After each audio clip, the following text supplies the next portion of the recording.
Chapter 33. Now this is the blessing which Moses, the man of God, gave to the children of Israel before his death.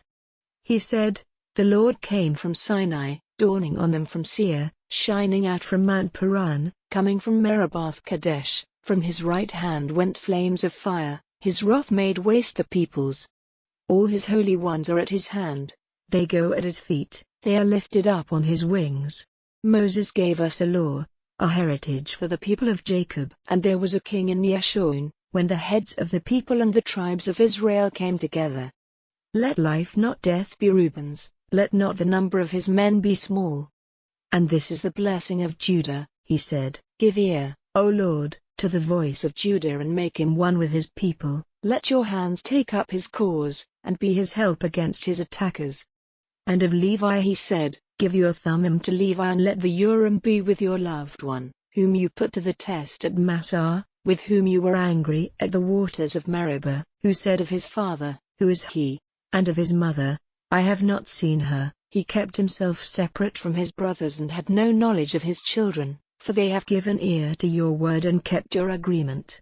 They will be the teachers of your decisions to Jacob and of your law to Israel. The burning of perfumes before you will be their right, and the ordering of burnt offerings on your altar.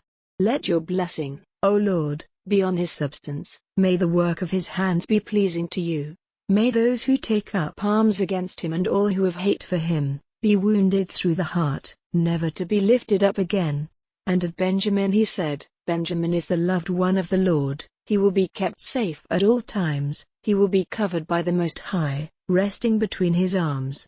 And of Joseph he said, Let the blessing of the Lord be on his land, for the good things of heaven on high, and the deep waters flowing under the earth, and the good things of the fruits of the sun, and the good things of the growth of the moons, and the chief things of the oldest mountains, and the good things of the eternal hills, the good things of the earth and all its wealth, the good pleasure of him who was seen in the burning tree, may they come on the head of Joseph.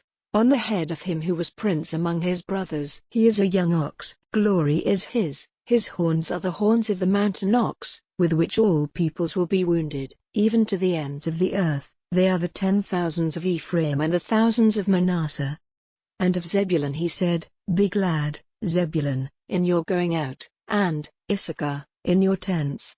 They will send out the word for the people to come to the mountain, taking there the offerings of righteousness. For the store of the seas will be theirs, and the secret wealth of the sand. Of Gad he said, A blessing be on him who makes wide the limits of Gad, he takes his rest like a she-lion, taking for himself the arm and the crown of the head. He kept for himself the first part, for his was the ruler's right, he put in force the righteousness of the Lord, and his decisions for Israel. And of Dan he said, Dan is a young lion, springing out from Bashan. And of Naphtali he said, O Naphtali, made glad with grace and full of the blessing of the Lord, the sea and its fishes will be his. And of Asher he said, Let Asher have the blessing of children, may he be pleasing to his brothers, and let his foot be wet with oil. Your shoes will be iron and brass, and as your days, so may your work be. No other is like the God of Yeshurun, coming on the heavens to your help, and letting his glory be seen in the skies. The God of your fathers is your safe resting place, and under you are his eternal arms, driving out the forces of your haters from before you. He said, Let destruction overtake them. And Israel is living in peace, the fountain of Jacob by himself, in a land of grain and wine, with dew dropping from the heavens. Happy are you, O Israel, who is like you, a people whose Savior is the Lord, whose help is your cover, whose sword is your strength. All those who are against you will put themselves under your rule, and your feet will be planted on their high places.